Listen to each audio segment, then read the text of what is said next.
পড়ছি রবীন্দ্রনাথ ঠাকুরের লেখা ছোট গল্প দান প্রতিদান।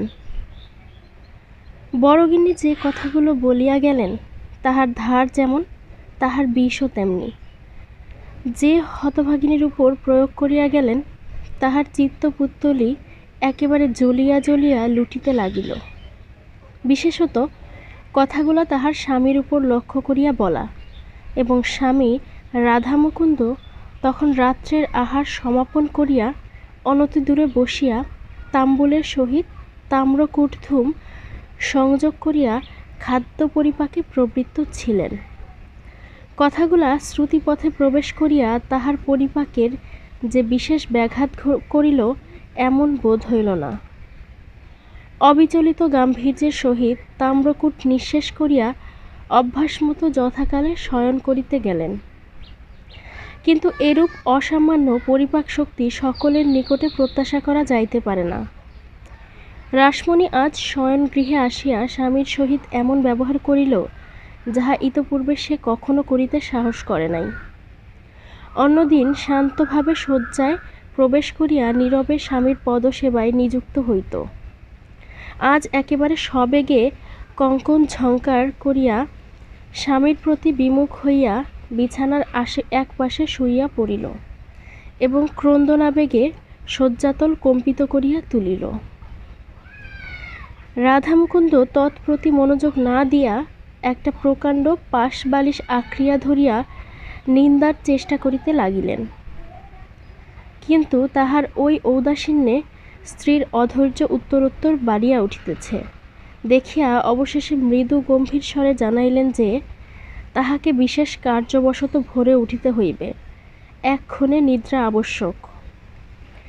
স্বামীর কণ্ঠস্বরে রাসমণির ক্রন্দন আর বাধা মানিল না, মুহূর্তে উদ্বেলিত হইয়া উঠিল। রাধামুকুন্দ জিজ্ঞাসা করিলেন, কি হইয়াছে? রাসমণি উচ্ছ্বসিত স্বরে কহিলেন, শোনো নাই কি? শুনিয়াছি, কিন্তু বউ ঠাকুরুন একটা কথাও তো মিথ্যা বলেন নাই। আমি কি দাদার অন্যায় প্রতিপালিত নহি? তোমার এই কাপড় চোপড় গহনাপত্র এ সমস্ত আমি কি আমার বাপের কড়ি হইতে আনিয়া দিয়াছি? যে খাইতে পরিতে দেয় সে যদি দুটো কথা বলে তাহাও খাওয়া পড়ার সামিল করিয়া লইতে হয়। এমন খাওয়া পড়ায় কাজ কি? বাঁচিতে তো হইবে, মরণ হইলেই ভালো হয়। যতক্ষণ না হয় ততক্ষণ একটু ঘুমাইবার চেষ্টা করো, আরাম বোধ করিবে। বলিয়া রাধামুকুন্দ উপদেশ ও দৃষ্টান্তের সামঞ্জস্য সাধনে প্রবৃত্ত হইলেন। রাধামুকুন্দ ও শশীভূষণ সহোদর ভাই নহে, নিতান্ত নিকট সম্পর্কও নয়, প্রায় গ্রাম সম্পর্ক বলিলেই হয়। কিন্তু প্রীতিবন্ধন সহোদর ভাইয়ের চেয়ে কিছু কম নহে। বড়গিন্নি ব্রজসুন্দরীর সেটা কিছু অসহ্য বোধ হইত।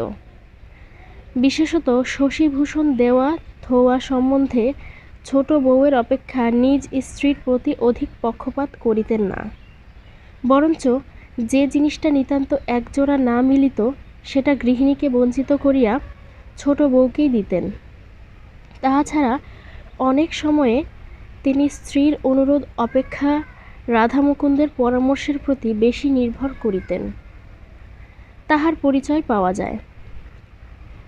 শশীভূষণ লোকটা নিতান্ত ঢিলাঢালা রকমের, তাই ঘরের কাজ এবং বিষয়কর্মের সমস্ত ভার রাধামুকুন্দের উপরই ছিল। বড়গিন্নির সর্বদাই সন্দেহ রাধামুকুন্দ তলে তলে তাহার স্বামীকে বঞ্চনা করিবার আয়োজন করিতেছে। তাহার যতই প্রমাণ পাওয়া যাইত না, রাধার প্রতি তাহার বিদ্বেষ ততই বাড়িয়া উঠিত। মনে করিতেন প্রমাণগুলো অন্যায় করিয়া তাহার বিরুদ্ধ পক্ষ অবলম্বন করিয়াছে। এই জন্য তিনি আবার প্রমাণের উপর রাগ করিয়া তাহাদের প্রতি নিরতিশয় অবজ্ঞা প্রকাশপূর্বক নিজের সন্দেহকে ঘরে বসিয়া দ্বিগুণ দৃঢ় করিতেন। তাহার এই বহু যত্ন পোষিত মানসিক আগুন আগ্নেয়গিরির অগ্ন্যুৎপাতের ন্যায় ভূমিকম্প সহকারে প্রায় মাঝে মাঝে উষ্ণ ভাষায় উচ্ছ্বসিত হইত।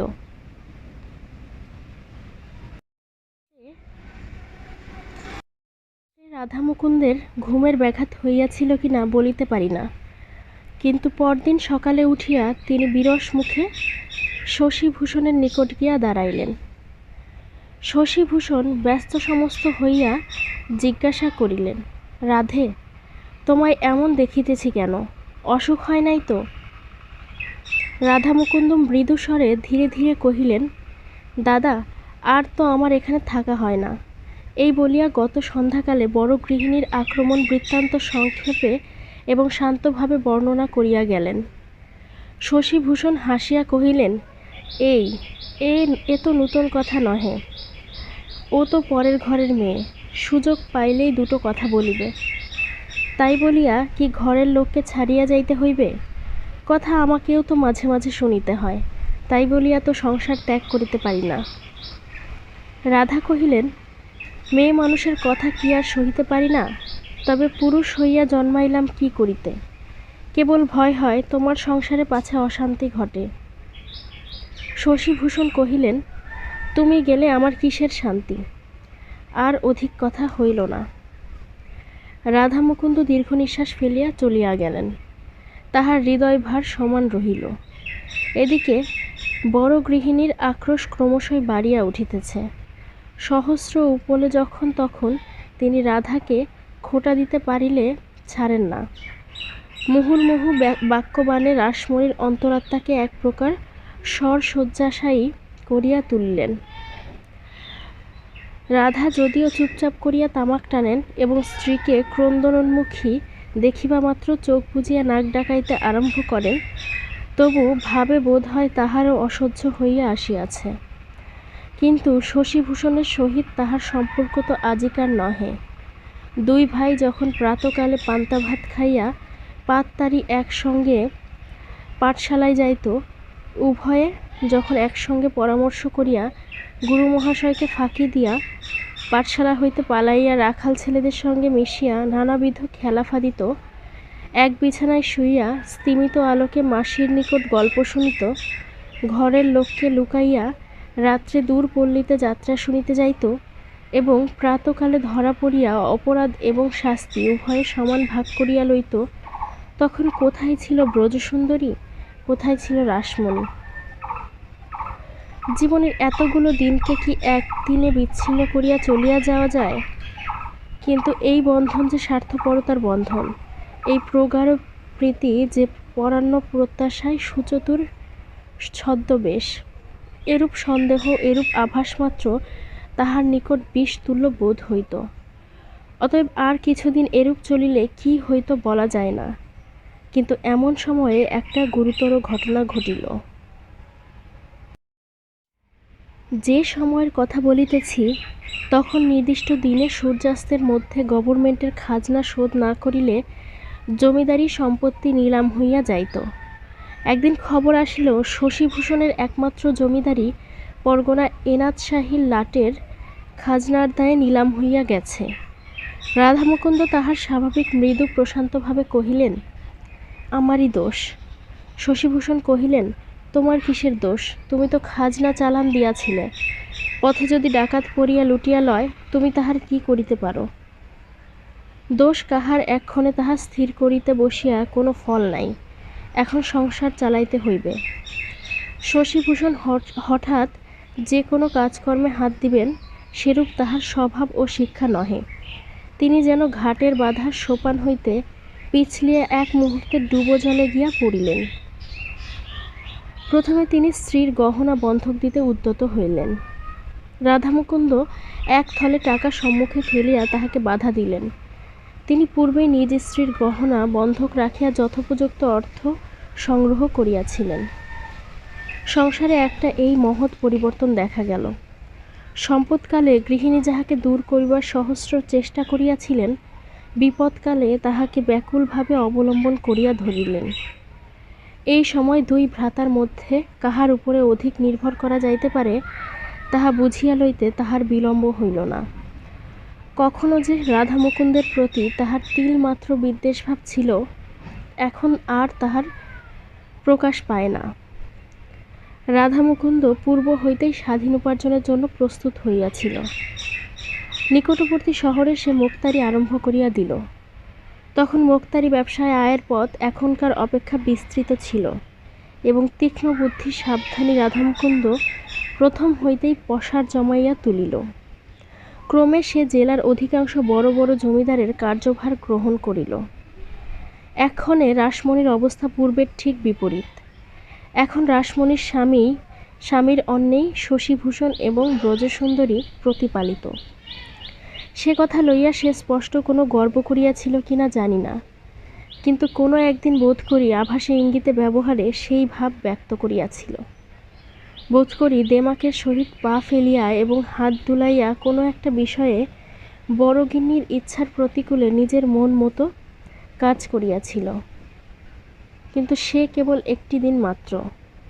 তাহার পরদিন হইতে সে যেন পূর্বের অপেক্ষাও নম্র হইয়া গেল, কারণ কথাটা তাহার স্বামীর কানে গিয়াছিল।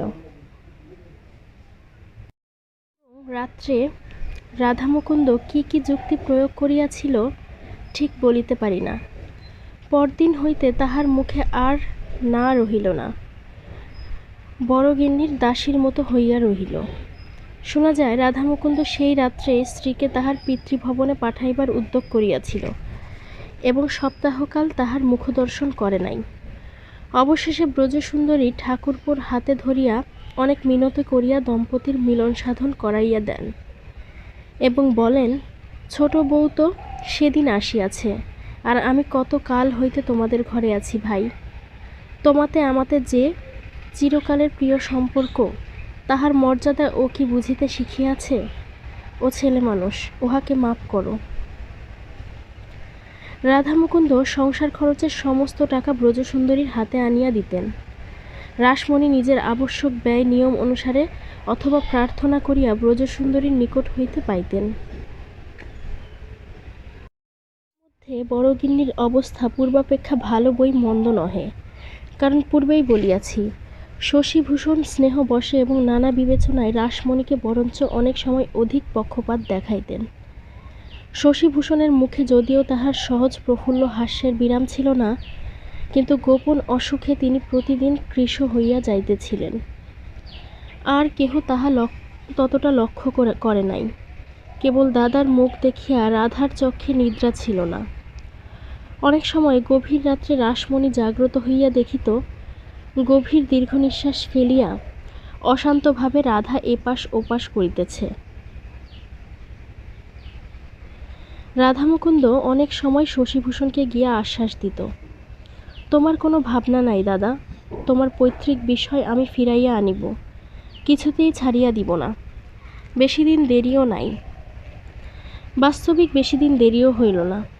শশীভূষণের সম্পত্তি যে ব্যক্তি নিলামে খরিদ করিয়াছিল সে ব্যবসায়ী লোক, জমিদারির কাজে সম্পূর্ণ অনভিজ্ঞ। সম্মানের প্রত্যাশায় কিনিয়াছিল, কিন্তু ঘর হইতে সদর খাজনা দিতে হইত, 1 পয়সা মুনাফা পাইত না। রাধামুকুন্দ বৎসরের মধ্যে 2-1 লাঠিয়াল লইয়া লুটপাট করিয়া খাজনা আদায় করিয়া আনিত। প্রজারাও তাহার বাধ্য ছিল।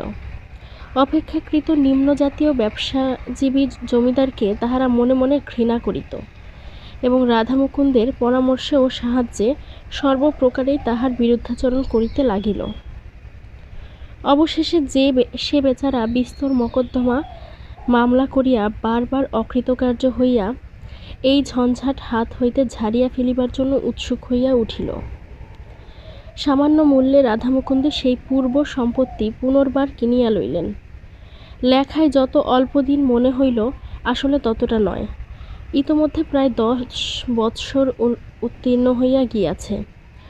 10 বৎসর পূর্বে শশীভূষণ যৌবনের সর্বপ্রান্তে প্রৌঢ় বয়সের আরম্ভভাগে ছিলেন, কিন্তু এই 8-10 বৎসরের মধ্যেই তিনি যেন অন্তর্রুদ্ধ মানসিক উত্তাপের বাষ্পযানে চড়িয়া একেবারে সবেগে বার্ধক্যের মাঝখানে আসিয়া পৌঁছিয়াছেন। পৈতৃক সম্পত্তি যখন ফিরিয়া পাইলেন, তখন কি জানি কেন আর তেমন প্রফুল্ল হইতে পারিলেন না।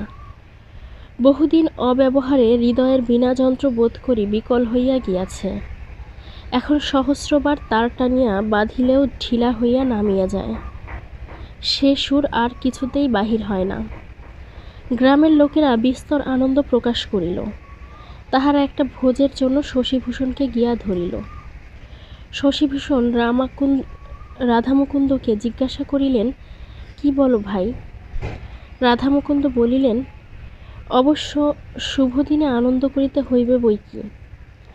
গ্রামে এমন ভোজ বহুকাল হয় নাই। গ্রামের ছোট বড় সকলেই খাইয়া গেল। ব্রাহ্মণেরা দিনা এবং দক্ষী কাঙালগণ পয়সা ও কাপড় পাইয়া আশীর্বাদ করিয়া চলিয়া গেল। শীতের আরম্ভে গ্রামের তখন সময়টা খারাপ ছিল। তাহার উপরে শশীভূষণ পরিবেশনাদি বিবিধ কার্যে ৩-৪ দিন বিস্তর পরিশ্রম এবং অনিয়ম করিয়াছিলেন। তাহার ভগ্ন শরীরে আর সহিল না। তিনি একেবারে শয্যাশায়ী হইয়া পড়িলেন। অন্যান্য দুরূহ উপসর্গের সহিত কম্প দিয়া জ্বর আসিল। বৈদ্য মাথা নাড়িয়া কহিল, বড় শক্ত ব্যাধি। রাত্রি ২-৩ প্রহরের সময় রোগীর ঘর হইতে সকলকে বাহির করিয়া দিয়া রাধামুকুন্দ কহিলেন, দাদা, তোমার অবর্তমানে বিষয়ের অংশ কাহাকে কিরূপ দিব, সেই উপদেশ দিয়া যাও। শশীভূষণ কহিলেন, ভাই, আমার কি আছে যে কাহাকে দিব? রাধামুকুন্দ কহিলেন, সবই তো তোমার। শশীভূষণ উত্তর দিলেন, এককালে আমার ছিল, এখন আমার নহে। রাধামুকুন্দ অনেকক্ষণ চুপ করিয়া বসিয়া রহিল। বসিয়া বসিয়া শয্যার এক অংশের চাদর ২ হাত দিয়ে বারবার সমান করিয়া দিতে লাগিল। শশীভূষণের শ্বাসক্রিয়া কষ্টসাধ্য হইয়া উঠিল। রাধামুকুন্দ তখন শয্যাপ্রান্তে উঠিয়া বসিয়া রোগীর পা দুটি ধরিয়া কহিল, দাদা, আমি যে মহাপাতকের কাজ করিয়াছি তাহা তোমাকে বলি, আর তো সময় নাই। শশীভূষণ কোনো উত্তর করিলেন না। রাধামুকুন্দ বলিয়া গেলেন, সেই স্বাভাবিক শান্ত ভাব এবং ধীরে ধীরে কথা, কেবল মাঝে মাঝে একটা দীর্ঘ নিঃশ্বাস উঠিতে লাগিল। দাদা, আমার ভালো করিয়া বলিবার ক্ষমতা নাই। মনের যথার্থ যে ভাব সে অন্তর্যামী জানেন। আর পৃথিবীতে যদি কেহ বুঝিতে পারে তো হয়তো তুমি পারিবে। বালককাল হইতে তোমাতে আমাতে অন্তরে প্রভেদ ছিল না, কেবল বাহিরে প্রভেদ। কেবল এক প্রভেদ ছিল, তুমি ধনী, আমি দরিদ্র। যখন দেখিলাম এই সামান্য সূত্রে তোমাতে আমাতে বিচ্ছেদের সম্ভাবনা ক্রমশই গুরুতর হইয়া উঠিতেছে, তখন আমি সেই প্রভেদ লোপ করিয়াছিলাম। আমি সদর খাজনা লুট করাইয়া তোমার সম্পত্তি নিলাম করাইয়াছিলাম। শশীভূষণ তিলমাত্র বিস্ময়ের ভাব প্রকাশ না করিয়া ঈষৎ হাসিয়া মৃদুস্বরে রুদ্ধ উচ্চারণে কহিলেন, ভাই, ভালোই করিয়াছিলে, কিন্তু যে জন্য এত করিলে তাহা কি সিদ্ধ হইল? কাছে কি রাখিতে পারিলে, দয়াময় হরি? বলিয়া প্রশান্ত মৃদু হাস্যের উপরে ২ চক্ষু হইতে ২ বিন্দু অশ্রু গড়াইয়া পড়িল। রাধামুকুন্দ তাহার ২ পায়ের নিচে মাথা রাখিয়া কহিল, দাদা, মাপ করিলে তো? শশীভূষণ তাহাকে কাছে ডাকিয়া তাহার হাত ধরিয়া কহিলেন, ভাই, তবে শোনো, এ কথা আমি প্রথম হইতেই জানিতাম। তুমি যাহাদের সহিত ষড়যন্ত্র করিয়াছিলে তাহারাই আমার নিকট প্রকাশ করিয়াছে। আমি তখন হইতে তোমাকে মাপ করিয়াছি। রাধামুকুন্দ ২ করতলে লজ্জিত মুখ লুকাইয়া কাঁদিতে লাগিল। অনেকক্ষণ পরে কহিল, দাদা, মাপ যদি করিয়াছ তবে তোমার এই সম্পত্তি তুমি গ্রহণ করো, রাগ করিয়া ফিরাইয়া দিও না। শশীভূষণ উত্তর দিতে পারিলেন না, তখন তাহার বাকরোধ হইয়াছে। রাধামুকুন্দের মুখের দিকে অনিমেষ দৃষ্টি স্থাপিত করিয়া একবার দক্ষিণ হস্ত তুলিলেন। তাহাতে কি বুঝাইল বলিতে পারি না, বোধ করি রাধামুকুন্দ বুঝিয়া থাকিবে। শেষ হল রবীন্দ্রনাথ ঠাকুরের ছোট গল্প।